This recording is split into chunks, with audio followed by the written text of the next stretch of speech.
Hello મિત્રો, નમસ્તે. ચલો આજના નવા વિડીયોની અંદર ફરીથી તમારા માટે નવી માહિતી લઈને આવી છું મિત્રો.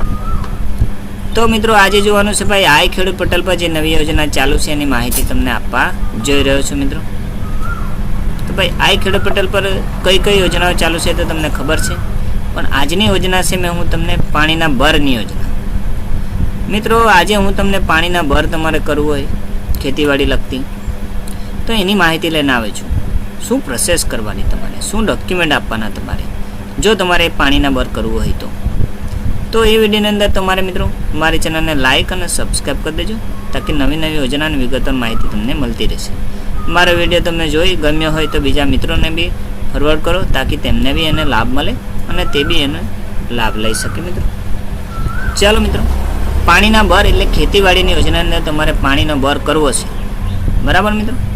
તો હવે એ પાણીના બર કરવા માટે શું ડોક્યુમેન્ટ આપવાના અને શું પ્રોસેસ કરવાની એની માહિતી હું તમને આપું છું. ચાલો મિત્રો, પાણીના બરની અંદર દસ્તાવેજ શું આપવાના તો મિત્રો તમે જાણો છો મિત્રો, ભાઈ જાતિનો દાખલો લાગુ પડતા હોય તો આપવાનો. આ ખેડૂત પોર્ટલ પર ઓનલાઈન અરજી કરવાની, અરજદાર સહી સાથે કરવાની રહેશે. એટલે ઓનલાઈન અરજી કરે પછી પ્રિન્ટ નીકળે ને તેની વાત છે. ચાલો, જમીનની વિગત 8 અને 7/12 3 પેજ રહેશે. અરજદારનો આધાર કાર્ડ આપો. જાતિના દાખલા નકલ અનુસૂચિત જનજાતિ, અનુસૂચિત જાતિને લાગુ પડતી હોય તો, દિવ્યાંગ હોય તો તેનું પ્રમાણપત્ર, અરજદારની બેંકની વિગત આપવાની,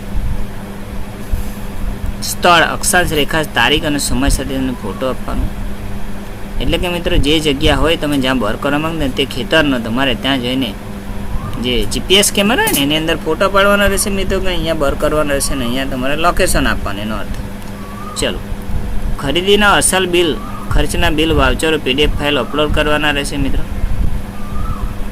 બરાબર. ખરીદી એટલે કે ભાઈ હવે એ બધું તો આપણે કરવાની જરૂર નહીં પડતી, પણ મિત્રો અહીંયા લખ્યું છે બિલ આપણે રજૂ કરવાનું હોય છે ફરજિયાત, બરાબર. ચલો હવે એનું શું જોઈ લઈએ મિત્રો, ઓનલાઈન પ્રોસેસ એટલે કે ઓનલાઈન અરજી ક્યાંથી કરવાની. તો મિત્રો તમારે એની અંદર આઈ ખેડૂત પોર્ટલ ખોલશો. પોર્ટલ ખોલે એટલે મિત્રો તમારે ક્યાં જવાનું, યોજનાની અંદર જશો એટલે તમારે સીધા આવવાનું, ક્યાં આવવાનું મિત્રો, બાગાયતી પર. બાગાયતી યોજનામાં આવશે એટલે તમને સીધું મળશે, શું મળશે મિત્રો, પાણીના બરવાળું ઓપ્શન. આ રહ્યું પાણીના બરનું ઓપ્શન. ઓકે મિત્રો, સમજી ગયા તમે. ચાલો હવે એની અંદર અરજી કરો એમ લખેલું ને ત્યાંથી તમારે અરજી કરવાનું લખેલું છે મિત્રો, તો ત્યાંથી તમારે અરજી કરવાનું. ચલો હવે એટલે આ રીતના તમે ડેસ્કટોપ પર આવી જશો મિત્રો. હવે તમારે શું કરવાનું, ઓટીપી લઈને સેન્ડ કરી લેવાનું. ઓટીપી લાખી વેરીફાઈ કરી સેવ કરી દેવાનું. સેવ કરશો એટલે આ રીતના આધાર ચકાસણી પ્રોફાઇલ પૂરું થાય એટલે લાભાર્થીની વિગત આવશે. ચલો મિત્રો, એ લાભાર્થીની વિગતની અંદર આ રીતના ઓપ્શન આવે, તમારું એડ્રેસ, સરનામું, જે જમીન એ પ્રમાણે દર્શાવી દેવાની. ઓકે મિત્રો, ઈમેલ આઈડી ફરજિયાત લખવાની જરૂર નથી. ત્યારબાદ તમારે આ બેંકની ડિટેલ આપવાની આવશે. ઓકે મિત્રો, એ પ્રમાણે બેંકની ડિટેલ રજૂ કરવાની રહેશે. ઓકે મિત્રો, ચાલો હવે બેંકની ડિટેલ ગવર્મેન્ટ માન્ય એવી બેંક તમારે પસંદ કરવાની મિત્રો, તાકી કોઈ લોભાચાર નહીં તો પછી પ્રશ્નો રહી જશે ભાઈ શું પ્રોસેસ છે. હવે આ બેંકની ડિટેલની અંદર તમને બતાવી દેમ મિત્રો. આઈએફસી કોડ પહેલાં નાખો, ત્યારબાદ નંબર પર ચકાસો ક્લિક કરશો એટલે તમારે બેંકનું એડ્રેસનું સરનામું. ચલો મિત્રો, આ બેંકની ડિટેલ તમારે આ રીતના આપવાનું છે. બેંકનું નામ, એડ્રેસ, જિલ્લો, બ્રાન્ચ જાય ત્યાં અને એકાઉન્ટ નંબર તમારે નામ નાખી દેવાનું બેંકની પાસબુક પ્રમાણે. એ તમારા એડ્રેસમાં તમારું ગામ નાખી દેવાનું, પછી સેવ કરી દેવાનું, બરાબર મિત્રો. આટલી વિગત આપવાની છે. ચાલો હવે તમારે મિત્રો જમીનની વિગત આપવાની, એવું ખૂબ મહત્ત્વનું છે, એ ધ્યાન રાખજો. નેક્સ્ટ કરશો એટલે જમીનની વિગત, બરાબર મિત્રો. જેના નવા જિલ્લા અને તાલુકા બન્યા હશે ને મિત્રો, તેમના માટે ખૂબ મહત્ત્વનો મુદ્દો છે. જેમના નવા જિલ્લા અને તાલુકા બન્યા એવા ખેડૂત મિત્રો ધ્યાનથી જોજો આ વિડીયો.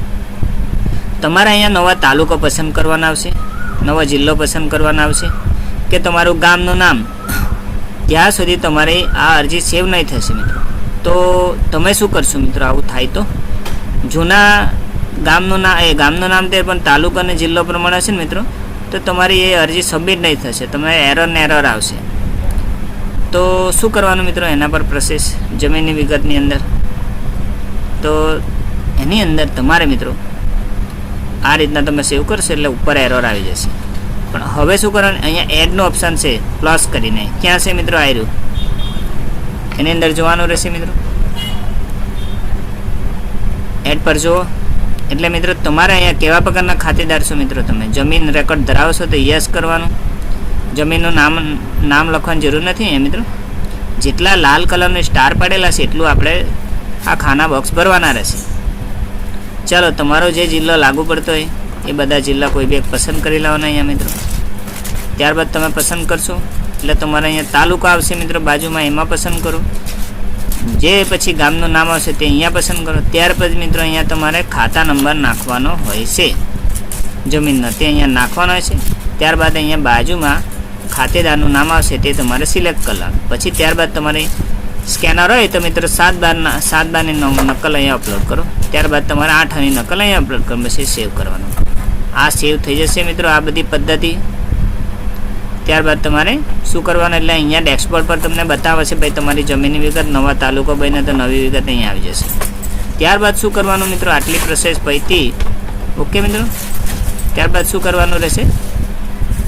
હા, ત્યારબાદ મિત્રો છે ને તમારે આ દસ્તાવેજ વિગત બહાર આવી જાય પછી સેવ કરી દેવાનું. અહીંયા નીચે અહીંયા સેવ કરશો એટલે તમારે દસ્તાવેજની વિગત પર, એટલે અહીંયા મિત્રો પાછું શું કરવાનું, તમારે જાતિનો દાખલો લાગુ પડતો હોય તો તેની અપલોડ કરવાની વિગત આવશે. ચાલો મિત્રો, ત્યારબાદ તમારે જે ડોક્યુમેન્ટની વિગત નાખવાની હશે તમારે એડમાં જોવાનું રહેશે મિત્રો. જે ડોક્યુમેન્ટ જરૂર પડે એ પ્રમાણે તમારે નાખી દેવાના રહેશે એની અંદર, બરાબર મિત્રો. પછી તમારે સાચવામાં અંદર ક્લિક કરવાનું અને વર્ણનની અંદર લખી દેવાનું કયા કયા ડોક્યુમેન્ટ, તે તમને એને ડેસ્કબોર્ડની અંદર અહીંયા ફરીથી બતાવવામાં આવશે. ઓકે, પછી બધા મિત્રોને સિલેક્ટ કરી લેવાનું, પછી સબમિટ કરી દેવાનું રહેશે. એટલે તમારી અરજી મિત્રો ફાઇનલ થઈ જશે. સેવ. હવે તમે જે અરજી કરી હશે મિત્રો એ બધી અરજી અહીંયા અરજી લખેલું છે એની અંદર જોવાનું રહેશે. એ તમામ અરજીઓ તમને અહીંયા બતાવવામાં આવશે, જેટલી સબમિટ થઈ હશે એટલી એની પ્રિન્ટ અહીંયા આપવામાં આવશે, બરાબર મિત્રો.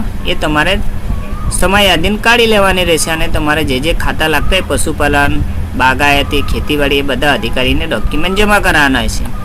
જેમને જાતિનો દાખલો લાગુ પડતો એ મિત્રોએ આપવાનો રહેશે મિત્રો. બસ આજના વિડીયોમાં આટલી જ માહિતી હતી કે ભાઈ તમે પાણીના બોર, પંપ સેટ, ખેતીવાડીની અંદર પાણીના બોર કરવું હોય તો મિત્રો તેની યોજનાનો લાભ કેવી રીતના લઈ શકો, તો આ હતી એની માહિતી.